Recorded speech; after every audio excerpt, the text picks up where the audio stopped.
Oliver Kahn, the legendary German goalkeeper, is an impregnable icon of European football. For over a decade wearing the FC Bayern Munich jersey, he won 8 Bundesliga titles, 6 DFB Pokal trophies, and led Bayern Munich to the Champions League title in 2001, where his miraculous saves in the penalty shootout of the final went down in history. In addition, Kahn won the IFFHS World's Best Goalkeeper Award 3 times, the Best Goalkeeper in Europe Award 4 times, the Golden Ball at the 2002 World Cup, and he is the only goalkeeper in history to receive this honor. With the national team, he participated in 3 World Cups and 2 Euros, taking Germany to the final of the 2002 World Cup and winning the Euro 1996 title. Kahn's career is not just about numbers.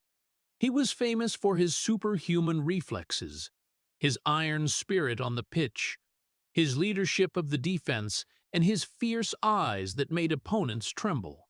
Every match, every save of his left an indelible mark in football history, turning Kahn into Der Titan, the man who stood in goal like an impregnable fortress, making every teammate and fan believe that nothing could get past him. But behind the trophies and applause lay silent pain and enormous pressure.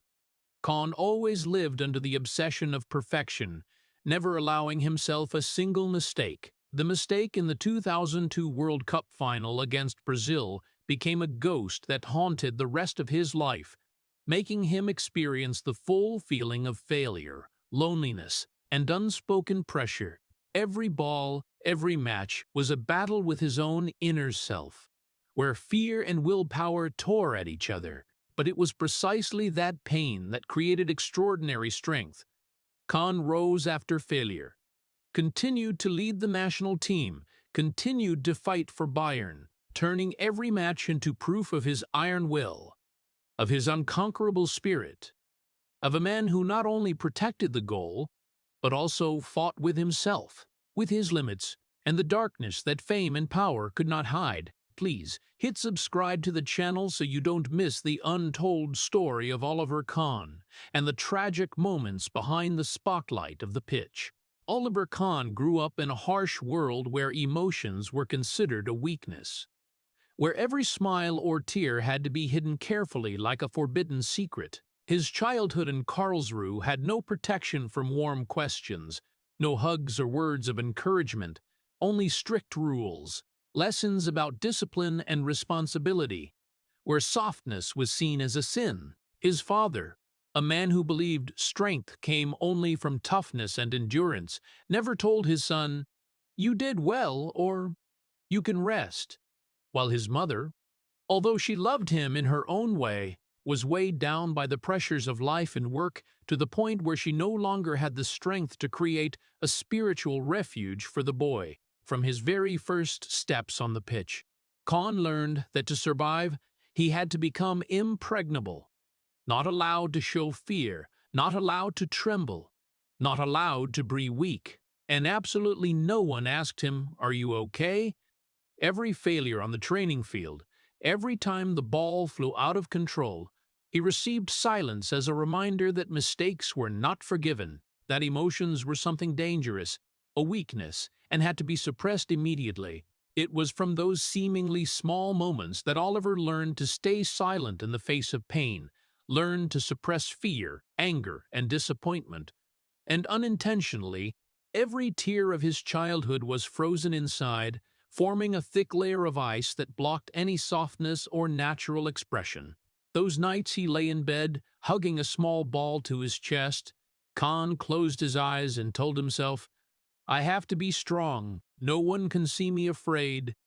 The loneliness began to seep deep, gradually becoming an inseparable part of his mind, where silence became the only survival mechanism. In those first football training sessions, the pitch became the only world where he could control his pain, where failure and success were measured by skill, strength, and determination, not by emotions. But even there, the pressure never eased. Every save, every long kick was like a test of his resilience, Every glance from teammates and coaches seemed to monitor every heartbeat, every gesture. The boy Kahn soon realized that to survive in this world, he had to become a solid fortress, not leaking any emotions outward. Every time he was criticized or made a mistake, he learned to swallow his tears, suppress his anger, chew on his disappointment, so that these feelings turned into fuel for his later extraordinary resilience. Every frozen tear, every silent sigh became the foundation for his iron will, a protective shell whose weight only he understood. The real tragedy was not only in the discipline or harshness Kahn had to endure, but in the fact that he was never taught how to feel pain, how to share sadness, how to acknowledge weakness, or ask for help. The boy learned to hide all his vulnerabilities, turning fear and loneliness into motivation, and, unintentionally, this very suppression laid the groundwork for a man of steel, a goalkeeper whom the whole world admired, but also a human being who always silently struggled with emotions frozen inside him. That childhood, with its emotional ice layer, planted in him the seed of tragedy that lasted throughout his life, reminding him that strength sometimes comes with deep loneliness and pain that fame or power cannot erase. It was from that ice that Oliver Kahn learned to endure tremendous pressure on the pitch, developed his reflexes and iron will, turned every match into a life-or-death challenge, and at the same time formed the instinct to stand firm against every limit, every fateful moment, ready to fight with himself in silence. Right from the moment he stepped into official football matches, Oliver Kahn did not play for joy or pure passion. For the boy, every time he took the field was a battle with his own fear, a challenge not to be judged, not to suffer failure in front of everyone. Every ball, every shot, every save was not just skill, but the way he built an invisible wall around himself, a shield to protect his sensitive inner self and the emotions frozen from childhood. Even when teammates made mistakes, when the coach yelled, Kahn did not react with tears or excuses. He closed his eyes, took a deep breath, and told himself, I have to control everything, otherwise I will be hurt. This fear of failure, this fear of being seen as incompetent, became the drive for him to train with extreme intensity, turning fear into energy, turning pressure into iron discipline, and turning himself into a solid fortress on the pitch. Every spectacular save, every successful block, not only improved his skills, but also reinforced the belief that if he controlled the match, he would not be judged, would not be hurt, would not be beaten by anyone. Kahn soon realized that perfection on the pitch was the only way to survive in a harsh world, where a small mistake could be remembered for life. He learned to read the ball's trajectory, read the opponent's reactions, and even the eyes of teammates and coaches.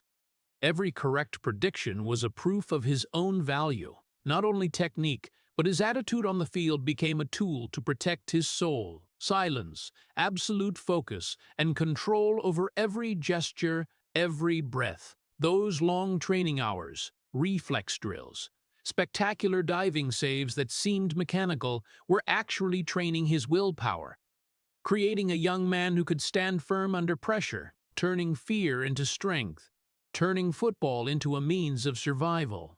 But the most pitiful thing was that even when standing on the pitch, victory did not bring joy.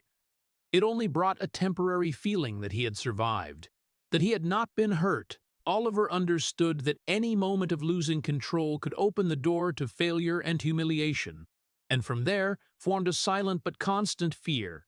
Failure on the field was not just a loss, but a reminder that he was still the weak boy, still the one being judged and isolated. This very fear, combined with the emotional ice from childhood, turned Kahn into someone who knew how to control everything possible.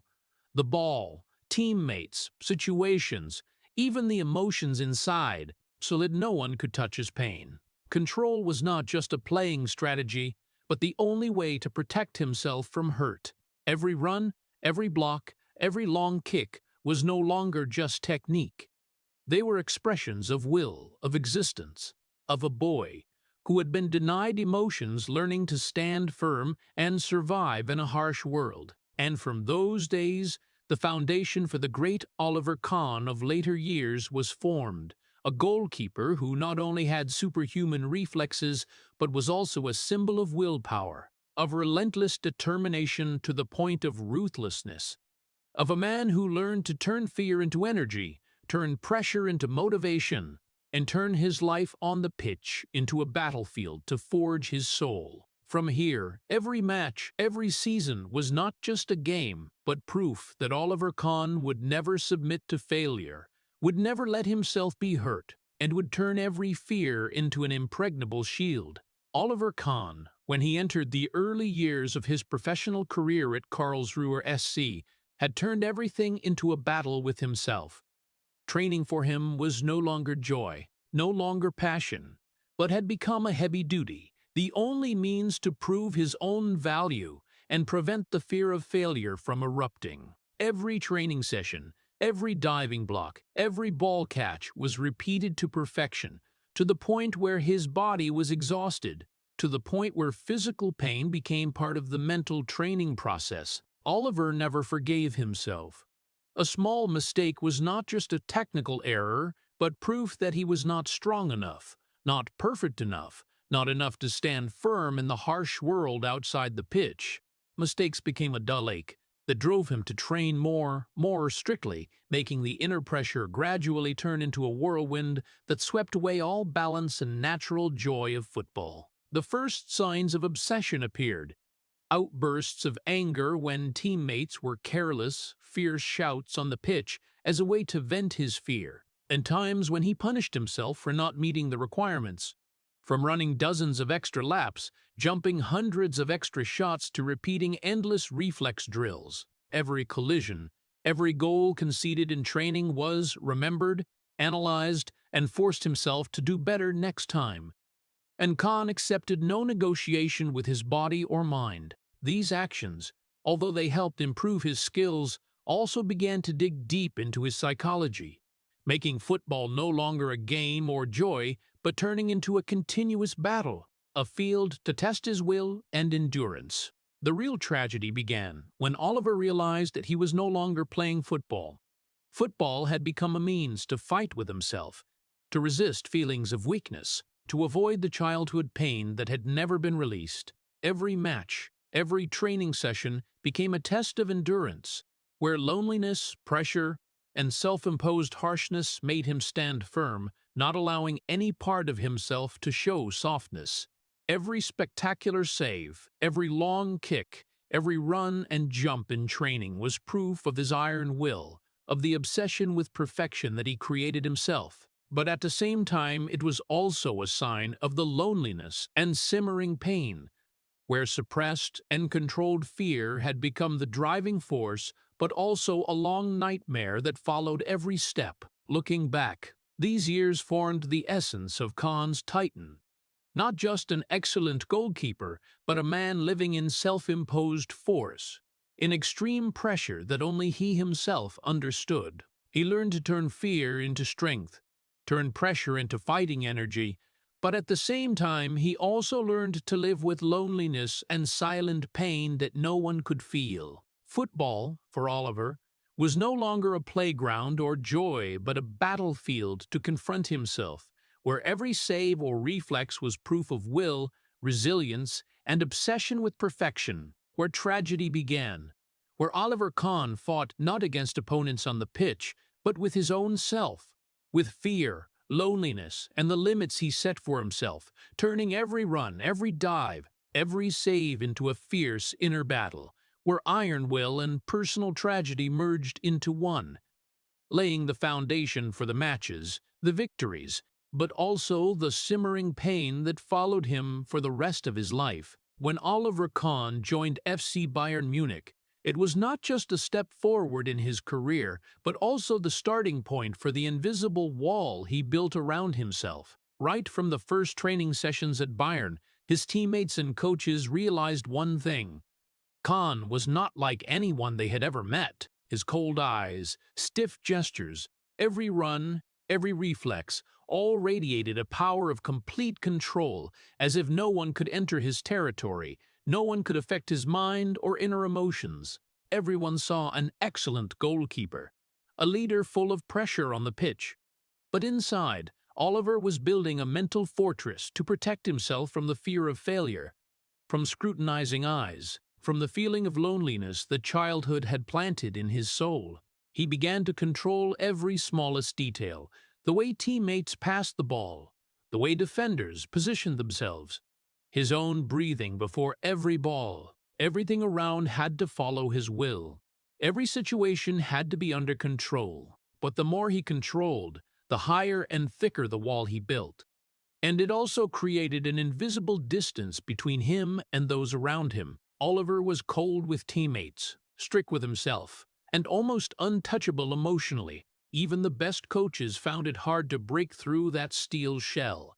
Every word of encouragement, every friendly glance was pushed away by him, because in his mind, showing weakness was the greatest threat. In the first matches for Bayern, Kahn became a symbol of fearfulness and power. His spectacular saves made fans admire, teammates respect, and opponents tremble. But it was at this time that loneliness began to spread. Everyone saw the strength, but no one saw the fear, the pressure, the obsession with perfection that had followed him from childhood. Every match was a performance of control, but also an inner battle, where loneliness, fear of being judged, and anger at himself were hidden behind the steel shell. During halftime breaks, when everyone chatted, Kahn sat in a corner, silent, not even needing words of encouragement, because for him, solitude was the only way to survive, the only way to maintain the mental fortress he had spent years building. More pitifully, that wall not only protected him from external fears, but also imprisoned positive emotions, simple joys, laughter, and sharing. Oliver could save unbelievable goals, shout at defenders to adjust their positions, lead the defense like a commander. But no one, not even his closest teammates, could cross that wall. And this very isolation made every match, every victory, no matter how wonderful, come with an inner emptiness. He was strong, he was impregnable, but that very strength created a distance between him and the outside world, making him experience a deep loneliness that few could understand. In the locker room, when the dim lights shone down, Kahn often watched the plays alone. Repeated movements, telling himself that he had to be perfect, had to have absolute control. No one knew that behind the spectacular saves were a series of self-doubts, an obsession with a mistake that could destroy the entire match or the whole season. The strength on the pitch was only the surface. Underneath, his inner self was tense like a string where pressure, fear, and loneliness merged into a silent storm. Every victory, every match reinforced the steel shell, but at the same time, the deeper loneliness, the hidden pain from childhood, and the obsession with perfection rose even stronger. Oliver Kahn had become the man the world admired, but he was also the one who always stood alone inside his own invisible wall, where only he knew that strength and loneliness were two sides of the same coin. And this very wall, both protecting and imprisoning, would follow him throughout his life, becoming the foundation for all the matches, all the saves, and all the pain that was never shared with the outside. When Oliver Kahn entered his peak years at FC Bayern Munich, he had reached a level of power and technique that few goalkeepers in the world could match. Every match, every save, every dive was calculated and executed with near absolute precision. Kahn became a symbol of strength, accuracy, and relentlessness. Success came in waves: consecutive Bundesliga titles, DFB Pokal honors, and the pinnacle was the Champions League in 2001, where every block in the penalty shootout brought Bayern Munich to the European Championship and etched Kahn's name into football history. To outsiders, it was a perfect victory, an outburst of happiness, a moment to celebrate, to cry and rejoice with teammates. But for Kahn, all those emotions were suppressed, frozen. Victory did not bring joy, but was only proof that he had controlled everything. that he was still safe, still impregnable against all pressure and all challenges. In the locker room after the final, teammates patted shoulders. The coach smiled, the crowd sang. While Kahn stood silently, his hands trembling slightly from fatigue, but not smiling at all. All the cheers, all the applause, all the lights from the television cameras became distant. Oliver felt a temporary but cold peace, where victory was not joy but only a state of protection, a safe zone in his pressure-filled mind. When teammates laughed, he still stood there, staring into space, telling himself that if he had made even a slight mistake today, the whole season could vanish, and those expectant eyes, those praises would now become the heaviest reproaches. Every victory, no matter how brilliant and great, became another test for his iron will, for the unrelenting discipline he had imposed on himself since his childhood years. Winning didn't make him happy. It just made him feel safe. Winning did not liberate, did not bring happiness, but only ensured that the fear was postponed, that the pressure could not yet destroy him. Every save in the Champions League final was a personal victory over the fear of failure, over the obsession with what could happen if he made a mistake. While the whole world saw a hero, a monument, Kahn saw himself bound by the harshness of discipline, by the deep loneliness that titles, money, or applause could not erase. Throughout that season, every run, every jump, every reflex was performed in a state of extreme tension. He never relaxed, never let go, never once enjoyed the moment. The peace that victory brought was only a thin shield, protecting him from the fear of being judged, from the feeling of failure that childhood had imprinted deeply in his mind. The joyful teammates, the respectful opponents, and the fans singing in the stands, none of them could touch his inner self. Kahn had locked himself in the mental fortress he had built, a fortress made of pressure, obsession with perfection, and loneliness. Even in the minutes after the final, when the Champions League trophy was handed to the captain and every camera light shone on the hero's face, Oliver still stood silently, not clapping, not smiling, only feeling his own breath, his heartbeat racing from the remaining pressure. He understood that every victory was only a temporary calm, a temporary layer of ice covering the fear and loneliness, and that the road ahead was still full of challenges, pressures, moments where a small mistake could destroy a lifetime of effort. And from those seemingly brilliant victory moments, Oliver Kahn continued to train himself, continued to control everything he could control, continued to stand firm under the eyes of the whole world, but still carried in his heart a loneliness no one understood, still carried absolute coldness in his heart, still walked like an impregnable titan, but a titan who paid the price with his own humanity, with silent pain and nameless unhappiness that only he knew.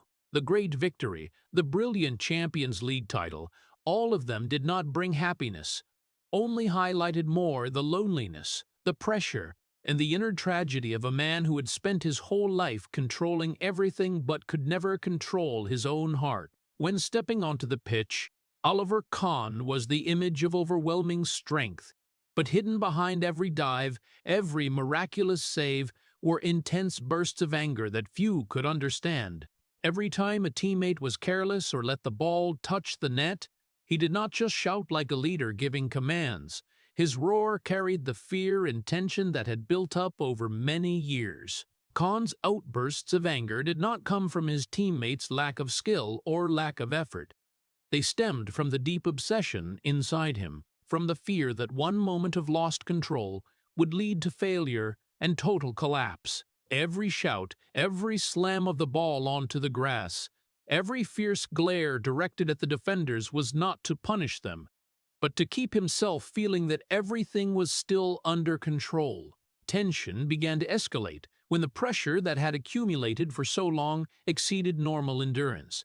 Kahn's inner self gradually cracked piece by piece, like a wall of stones built layer by layer through a strict childhood, and obsession with perfection that started to show cracks. In big matches, when the crowd cheered and the whistle blew, the roars, The ball slams, and the harsh scoldings were no longer simply acts of leadership or tactical direction. They were the natural reactions of a man fighting against the fear of being judged and failing, fighting with himself in a way no one could see. Outsiders saw a fierce titan, an impregnable goalkeeper, but inside, Oliver Kahn was struggling with the very emotions he had learned to suppress since childhood: anxiety, loneliness, obsession with perfection, and the pressure of never being allowed to fail.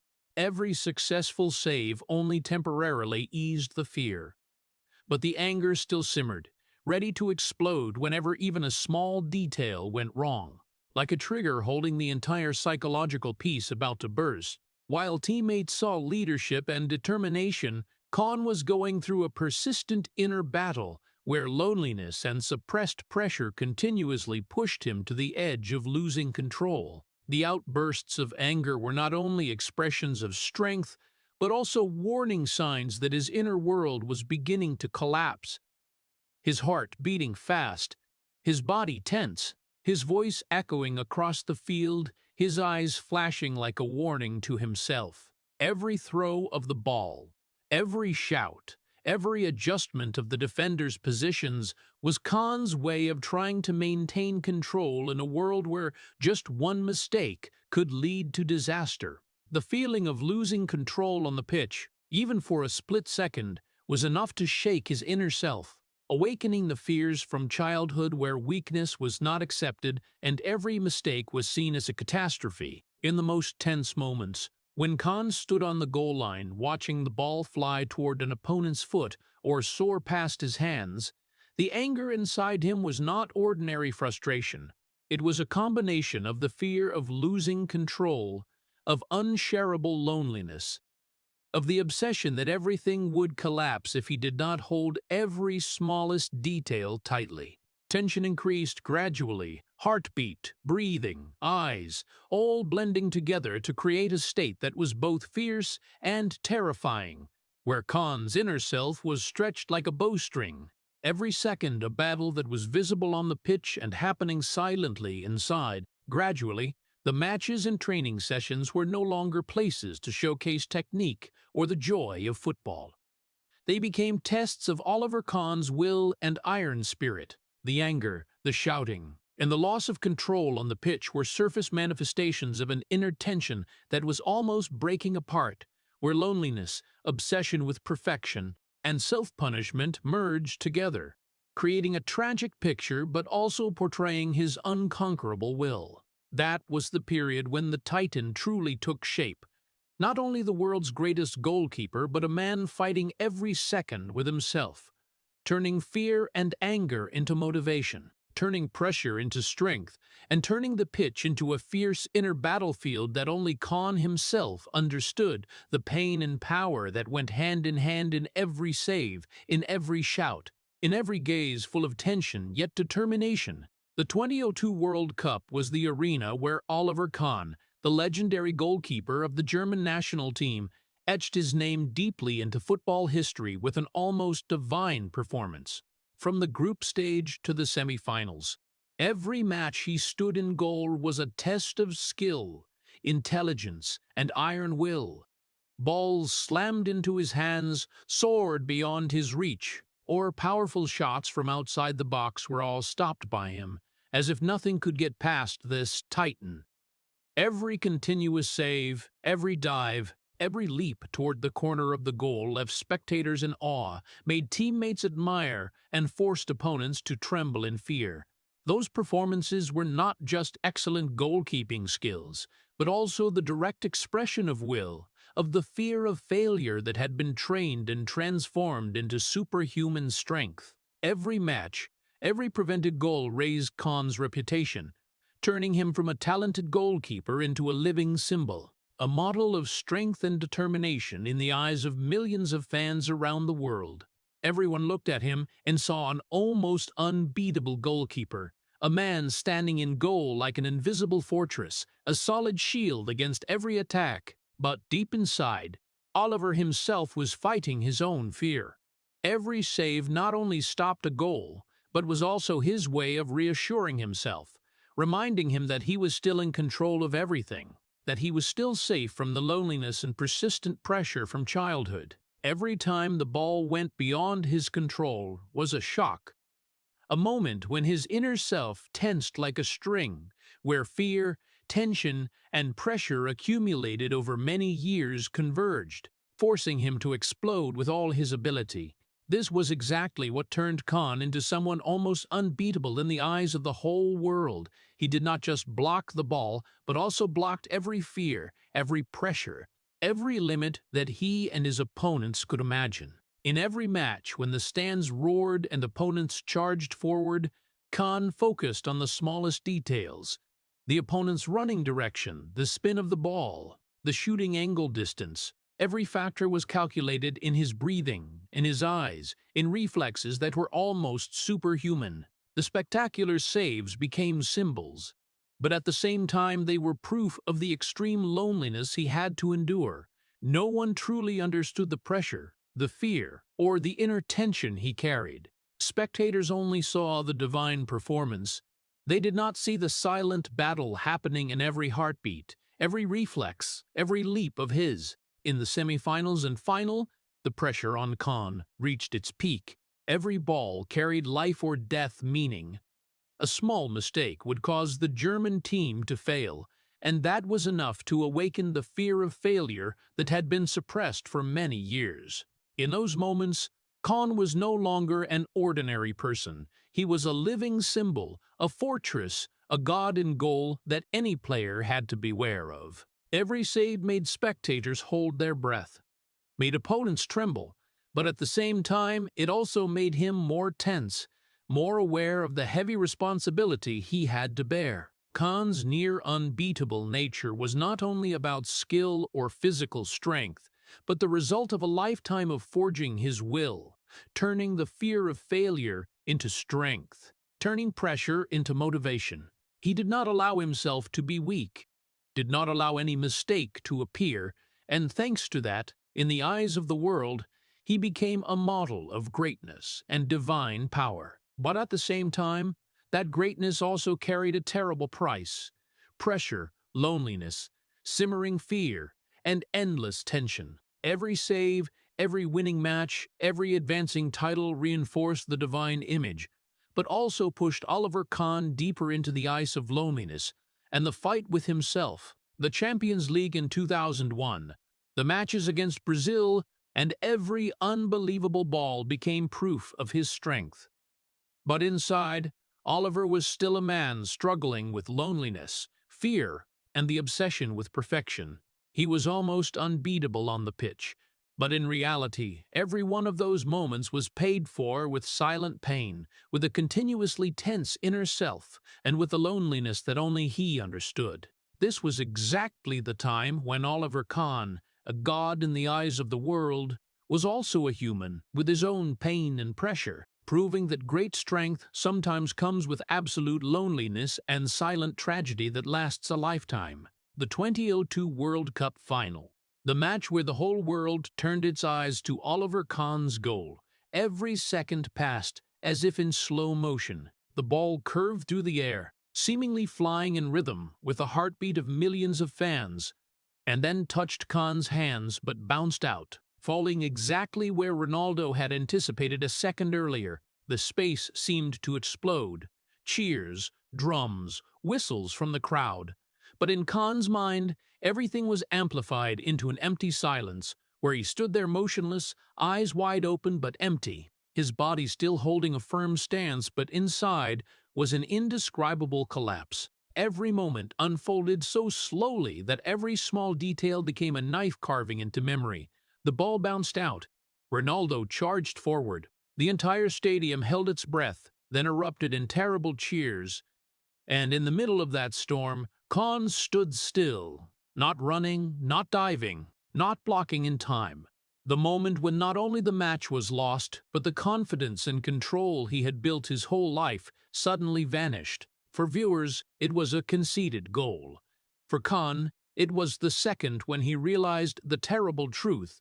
It was not the match, not the goal, but the very moment he lost control that destroyed everything. All those years of resilience, all the toughness, all the iron he had trained from childhood to the peak of the Champions League, suddenly became meaningless. The instant Ronaldo touched the ball, Kahn's eyes seemed to stare into an endless void where loneliness, pressure, and obsession with perfection combined into a fierce storm inside his mind. There was no shout, no blame, only silence. The silence of a man who had once controlled everything. Feeling helplessness for the first time, that moment lasted longer in Kahn's mind than any save, longer than any ball he had ever faced. Everything around seemed to disappear. The crowd's cheers, teammates' joy, the glaring lights of television cameras, all faded before the feeling of lost control inside. It was not just a failure on the pitch, it was a terrible psychological shock, where the steel shell, the mental fortress he had built for many years, showed large cracks for the first time. The feeling of inner disintegration made every heartbeat seem to stop, every breath become rapid, and Kahn's mind had to struggle to stand firm, to not collapse right there in goal while the whole world was watching. Kahn's reaction after that moment was not to chase the ball, not to regret or shout. He stood there, composed, breathing deeply, letting everything pass. But deep down, the suppressed pain and disappointment had created an indelible mental scar. This moment also revealed Kahn's true human nature.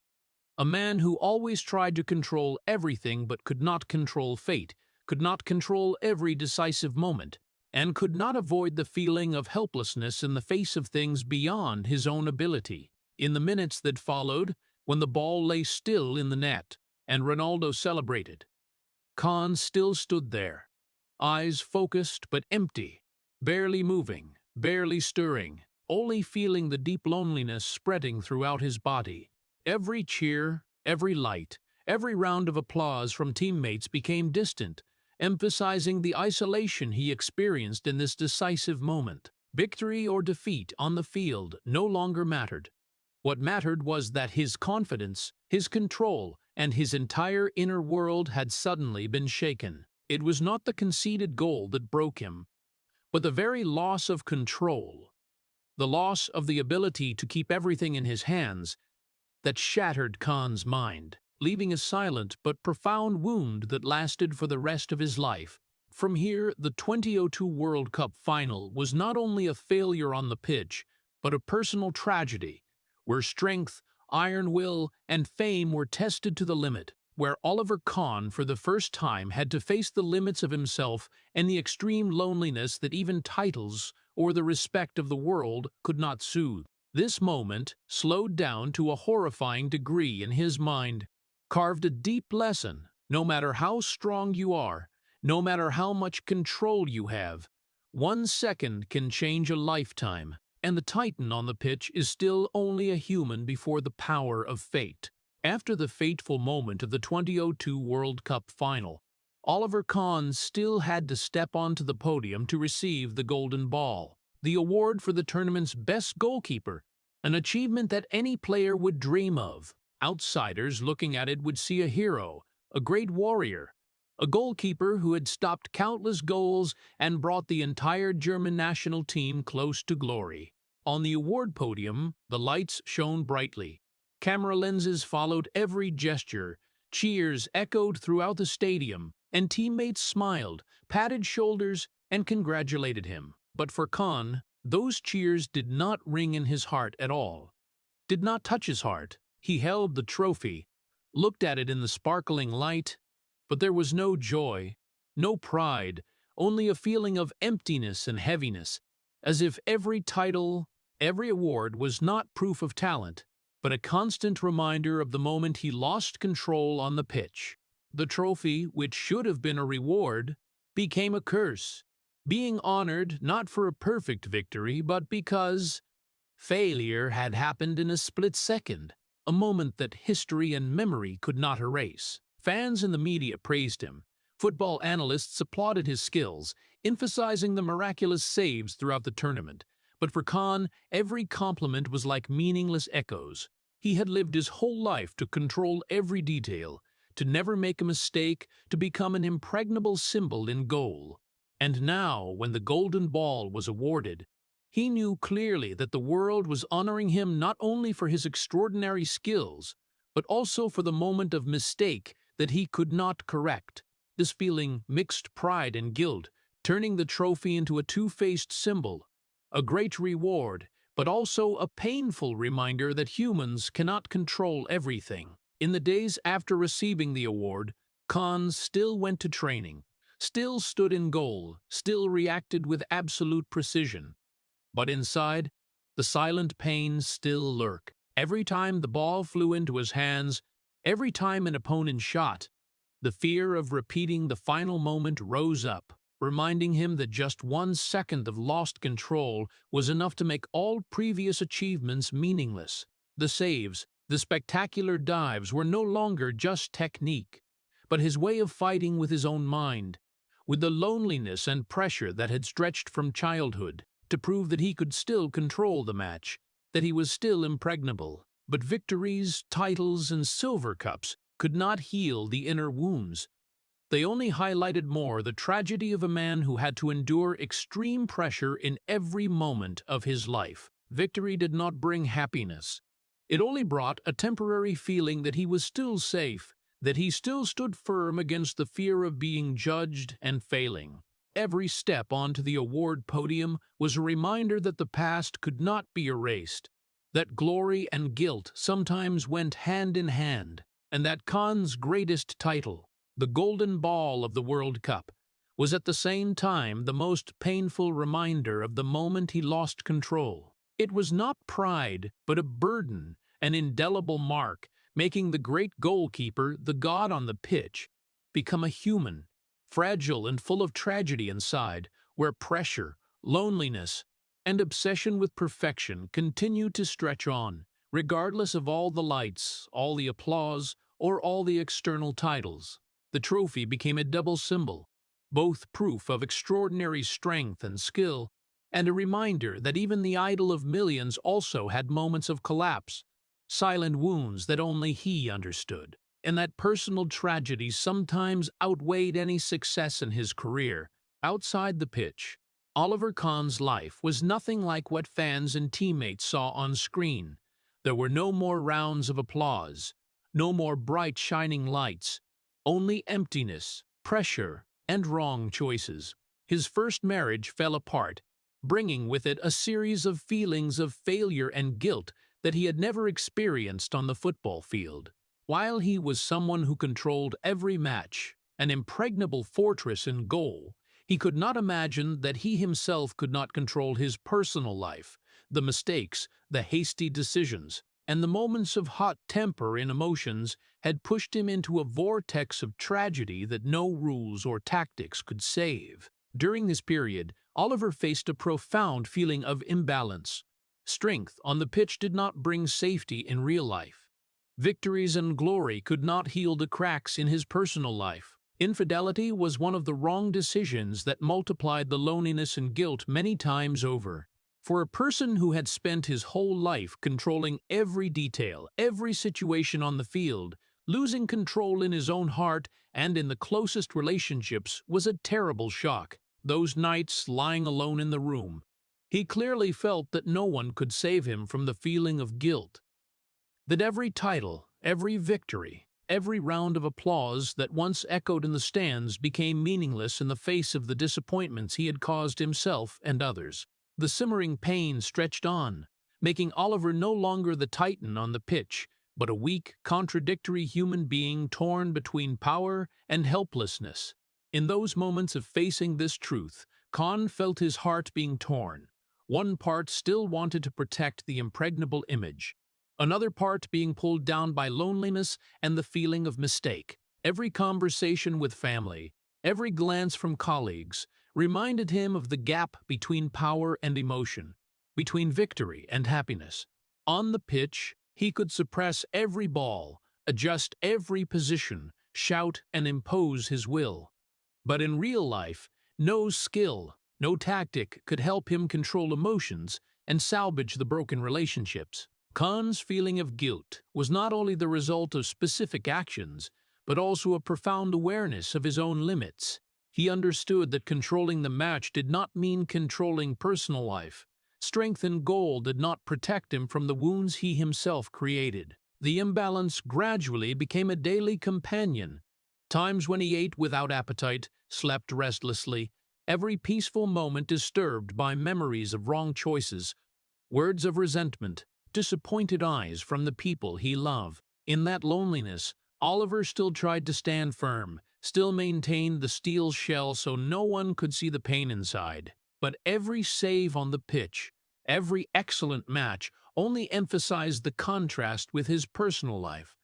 He could control the match, but he could not control his heart, could not control the emotions he had pushed away, and could not control the consequences of his wrong decisions. The more success he achieved, the greater he became. The more clearly he felt that loneliness and guilt accompanying strength were an inseparable part of his life. The tragedies off the pitch, the broken marriage, infidelity, the helplessness in protecting important relationships, had turned Oliver Kahn from a man with absolute control on the pitch into a person full of contradictions and inner pain. The strength and perfection he had trained became a burden, every external victory no longer joy, but a constant reminder that personal life could not be controlled, that every title and success could not soothe the pain, and that even the impregnable Titan also had moments of weakness, loneliness, and suffering that could not be shared with anyone. This feeling of imbalance, guilt, and loneliness would follow him for the rest of his life, becoming the foundation for lessons about will, endurance, and the ability to rise after every failure, whether on the field or in his own life. When Oliver Kahn's playing career gradually came to a close, he was no longer the man the whole world followed, no longer the impregnable fortress standing in goal, no longer the titan that all opponents had to beware of. The #1 goalkeeper position of the national team was handed over to the new generation. The spectacular saves were no longer the center of every eye. The cheers of the crowd and rounds of applause from the stadium now became faint memories. An entire life devoted entirely to football, devoted entirely to controlling everything around the goal, suddenly became frighteningly quiet. Kahn stood before an emptiness, where the applause had given way to silence, where the pressure that once drove him to the peak now disappeared, leaving only a feeling of loss, an empty state that no title, no award could fill. With no more cheers, no more pressure from millions of fans or every minute watched by global television, Oliver felt a deep loss. The goals that had once driven his life, winning every match, protecting the goal, reaching a level no one could surpass, now vanished completely. Every morning when he woke up, there were no more tense matches, no more new challenges. He asked himself who he was, what he was living for. The quiet moments after leaving the national team became the place to directly face his inner self, where the steel shell and the toughness he had long maintained could no longer shield the loneliness and emptiness. Without pressure, he didn't know who he was. Pressure had once been the guiding star, had once been the guiding star, had once shaped who he was, had once been the source of motivation that made Kahn stand firm in every match. When the pressure disappeared, he suddenly realized that it was precisely those challenges, those risks of being judged or failing that kept him alive, kept him existing, kept him feeling he was still Oliver Kahn, the resilient, unconquerable man who controlled everything around him. This moment was the silence after the storm. Not silence for rest, but silence to confront himself, to confront the loneliness that had never been shared, to confront the meaning of the years he had devoted his entire life to football. Every title, every trophy, every save had become proof of greatness, but they were also reminders of the losses he had to endure.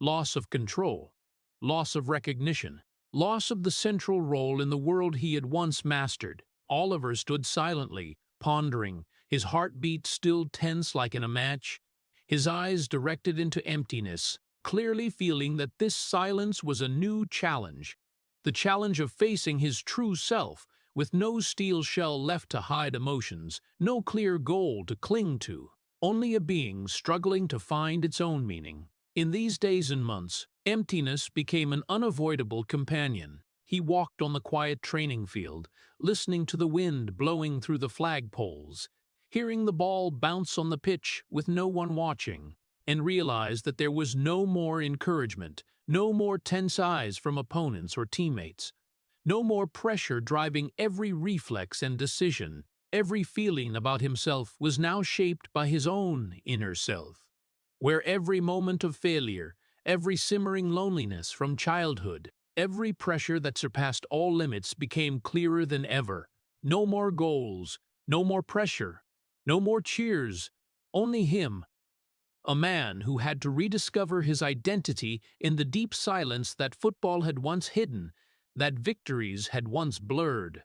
Pressure was not only something negative, it was a supporting force, a guiding star that helped him feel his value, helped him know he existed and who he was. When pressure disappeared, Kahn faced the real fear that he himself would feel lost, with no reason left to maintain strength, no goal left to live for. The silence after the storm, although quiet on the outside, was a fierce inner battle inside, where loneliness, lack of purpose, and the feeling of being directionless weighed heavily. But it was also the time when Oliver began to learn to see himself, to learn to find meaning outside pressure, outside achievements, outside the victories that had once defined his life. In this moment, the Titan, on the pitch, became a real human, facing his true self, and realized that it was precisely the silence, the absence of pressure and goals, that was the final challenge to understand who he was and which path he would continue on ahead. After hanging up his gloves and leaving the goal, Oliver Kahn stepped into a completely different world. No more stadium lights, no more cheers from the crowd, no more pressure from high-level shots.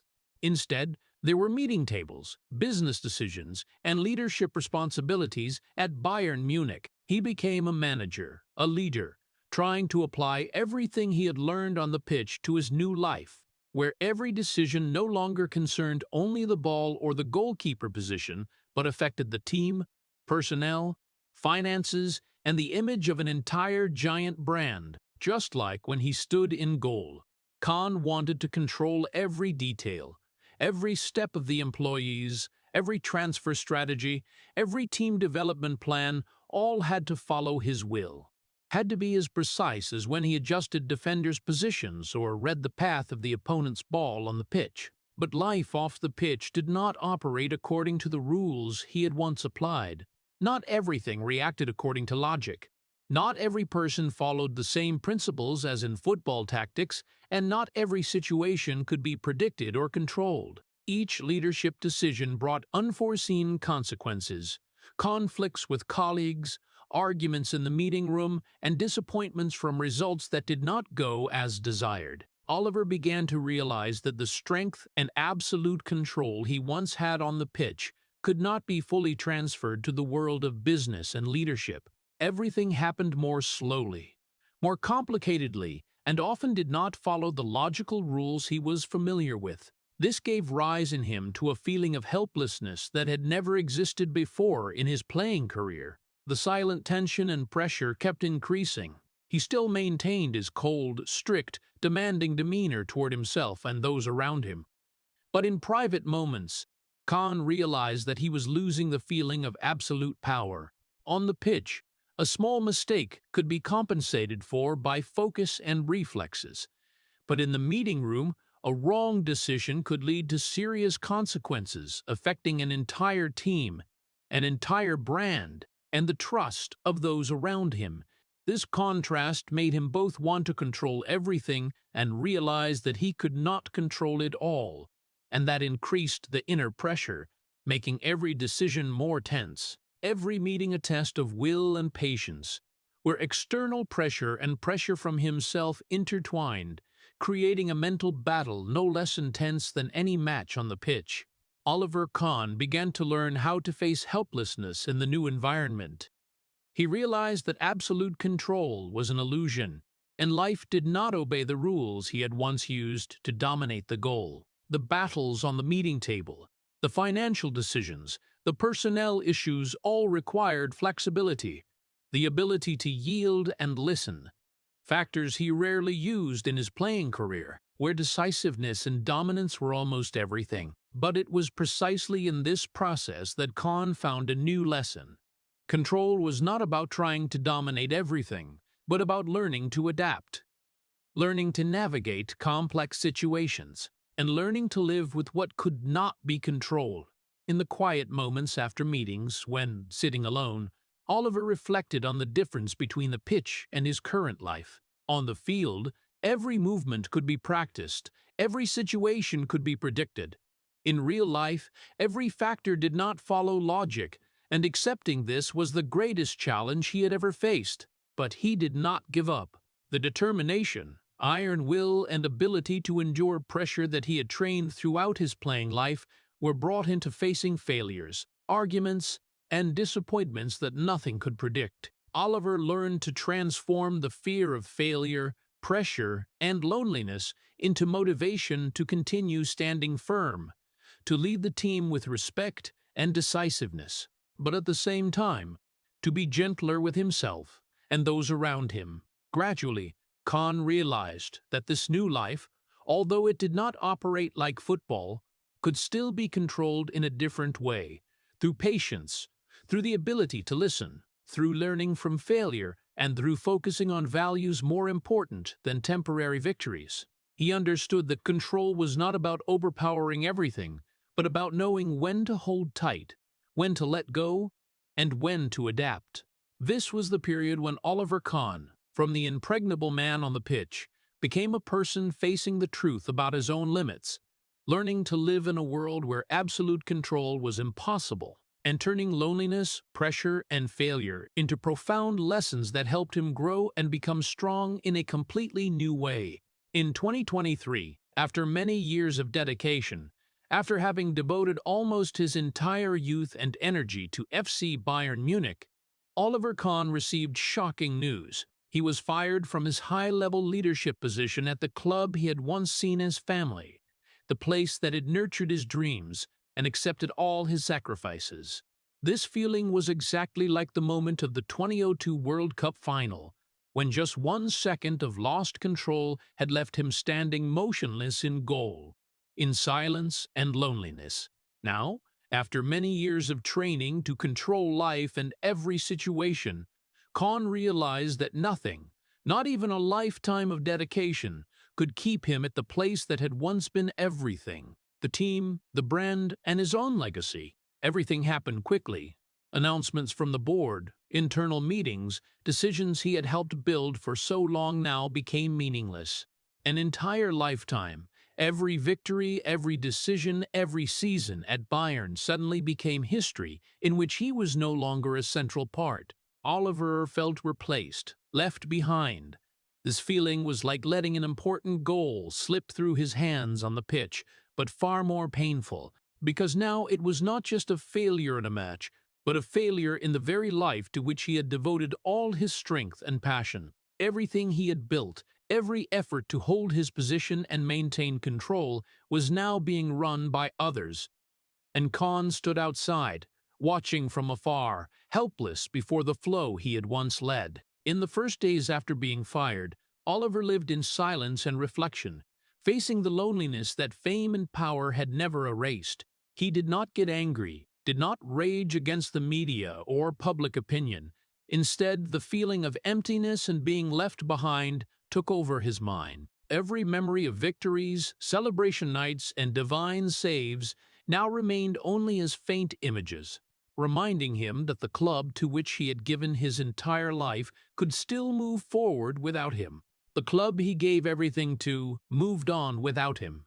The club he had built, supported, led, and protected now operated in its own way, and Oliver no longer had any role in that story. The parallel between this moment and the 2002 World Cup final was impossible to ignore. Both were tragic experiences, where he had poured all his ability and heart, but the final result still did not lie within his control. On the pitch, He stood motionless as the ball bounced beyond his reach. In real life, he stood outside the meeting room as decisions were made, watching others take over the legacy he had painstakingly built. The feeling of being replaced, forgotten, and left behind made the loneliness, pressure, and inner tragedy that Kahn had carried since he was a child surge stronger than ever. In the following weeks, Kahn had to learn to live with the feeling of being discarded, with a loss he had never experienced. But at the same time, he also began to look back at what he had achieved. Every victory on the pitch, every spectacular match, every leadership decision at Bayern became proof of his extraordinary strength, will, and endurance, but also a reminder that even extraordinary strength could not guarantee a permanent position or power. The loneliness and helplessness in the face of the club to which he had given all his love and effort was the greatest mental challenge Kahn had ever faced, and he had to find a way to stand firm, learn to let go, learn to accept that not everything was within his control. Gradually, Oliver realized that this failure did not define his entire life.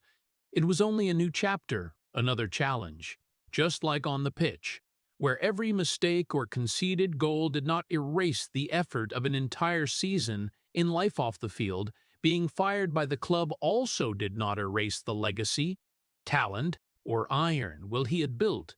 The feeling of being replaced, of being left behind, still existed, but alongside it was the lesson of acceptance, of facing his own limits, and of finding a new purpose in life. This was the moment when Oliver Kahn understood that true strength lay not only in controlling the match or the team, but also in the ability to rise after failure, to learn to let go of what could not be kept, and to find value in himself, independent of recognition or power from anyone else. In the silence of the days after being fired, Kahn looked back at his entire life. From the strict childhood years, the pressures and loneliness on the pitch, to the titles and glory, and now the loss of position and power, all of it came together to form a tragic but also strength-filled picture where a man who had lived his whole life to control everything finally realized that acceptance, letting go, and finding meaning within himself was the only thing that could bring peace. In this moment, Oliver Kahn was still the titan in the minds of millions, but inside he became his true self, with wounds, loneliness, and lessons about the real value of life. That even the club to which he had given everything could move on without him, but his own person, his willpower, and his resilience still existed and rose above it all.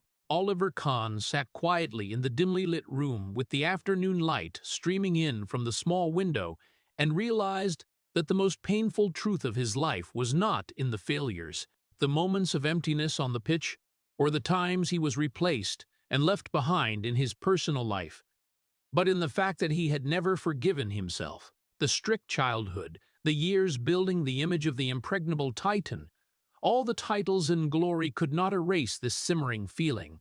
He had lived to control everything, had trained to become unbeatable, had shouted, pushed himself, overcome every physical and mental limit, but one single moment, one mistake on the pitch in the 2002 World Cup final, still followed him for life, still made him feel that he had never deserved everything he had achieved. That very moment became the mirror reflecting all the fear, pressure, loneliness, and obsession with perfection that he had carried since childhood. Oliver remembered every match, every miraculous save, every moment leading the national team, every time he guided Bayern to victory, and realized that all of those things, no matter how much they built his name and legacy, were only an outer shell hiding the silent pain inside.